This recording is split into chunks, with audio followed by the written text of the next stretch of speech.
நாளில் இருக்கீங்க, TNEB power இருக்குது.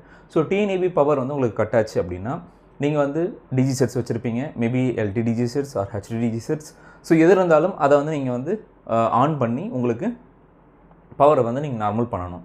ஸோ இப்போ நீங்கள் ஒரு அசியூம் பண்ணிக்கோங்க. ஸோ இப்போ என்கிட்ட வந்து பார்த்தீங்கன்னா மேனுவல் சேஞ்ச் ஓவர் தான் இருக்குது. ஓகே, நான் வந்து ஒரு 33 kV சப்ஸ்டேஷன் வச்சுருக்கேன். Okay, so 33/11. ஸோ 11லேருந்து வந்து பார்த்திங்க அப்படின்னா திருப்பி ஒரு ஸ்டெப் டவுன் ட்ரான்ஸ்ஃபார்மர் போட்டு 433 வோல்ட்டு கன்வெர்ட் பண்ணி நான் வந்து உங்களுக்கு எல்டி பேனலுக்கு நான் கொடுத்துக்கிறேன். ஸோ எம்இ பேனல் போகுது, எம்இ பேனல்லேருந்து திருப்பி மீடியம் வோல்டேஜ் பேனல், அதுக்கு வந்து பார்த்திங்கன்னா எல்டி பேனல் போகுது. ஸோ இப்படி வச்சுக்கோங்க.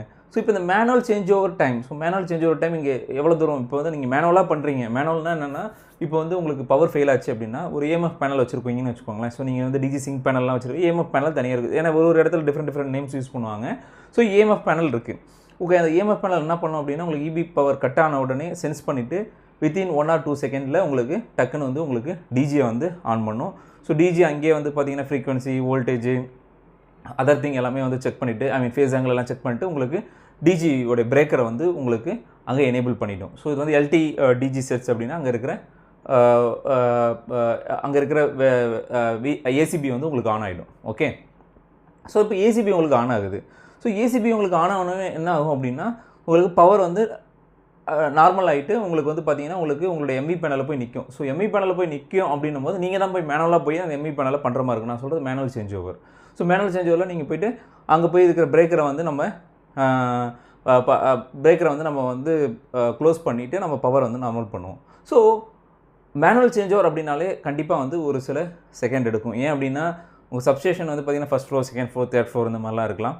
ஸோ அந்த மாதிரி செட்டப்பில் உங்களுக்கு வந்து பார்த்திங்கன்னா டைம் எடுக்கும். ஒரு பர்சன் இங்கேருந்து நேராக போயிட்டு அந்த இடத்துல ரீச் பண்ணி செக் பண்ணிவிட்டு அதுக்கப்புறம் ஆன் பண்ணுறதுக்கு. ஸோ மேக்ஸிமம் அந்த மேனுவல் சேஞ்ச் ஓவர் டைமுக்கு கூட மேக்ஸிமம் 3 மினிட்ஸ் தான். ஸோ 3 மினிட்ஸுக்கு மேலே வந்து உங்களுக்கு அந்த மேனுவல் சேஞ்ச் ஓவர் டைம் வந்து நாட் அக்செப்டட். 3 மினிட்ஸே அதிகம். ஸோ மேனுவல் சேஞ்ச் ஓவரில் மேக்ஸிமம் வந்து நீங்கள் 3 மினிட்ஸ் வரைக்கும் நம்ம வந்து எடுத்துக்கலாம். ஸோ மார்க்கெட்லேயும் வந்து பார்த்திங்கன்னா மேனுவல் சேஞ்ச் ஓவருக்கு பார்த்திங்க அப்படின்னா 3 மினிட்ஸ் அக்செப்ட் பண்ணுறாங்கன்னு நான் சொல்லலை.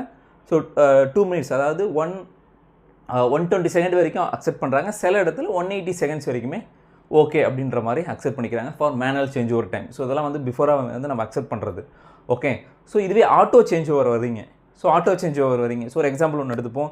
உங்கள்கிட்ட வந்து ஒரு 33 kV இருக்குது. ஸோ 33 kVலேருந்து வந்து பார்த்தீங்கன்னா 11 kV ஸ்டெப் டவுன் பண்ணுறாங்க. திருப்பி 11 kVலேருந்து 433 வோல்ட்டுக்கு வந்து ஸ்டெப் டவுன் பண்ணி உங்களுக்கு கொடுக்குறாங்க. உங்கள்கிட்ட ஹெச்டி டிஜி செட்ஸ் இருக்குன்னு வச்சுக்கோங்க. ஸோ நீங்கள் சிங்க் பேனல் வச்சுருக்கீங்க. சிங்க் பேனல் வச்சுருந்தீங்கனாலே டிஜிஸோட பிரேக்கர் மினிமம் 2 டிஜி செட்ஸ் உங்களுக்கு வந்து ஆன் ஆனால் தான் அது அந்த கான்செப்ட் அதில்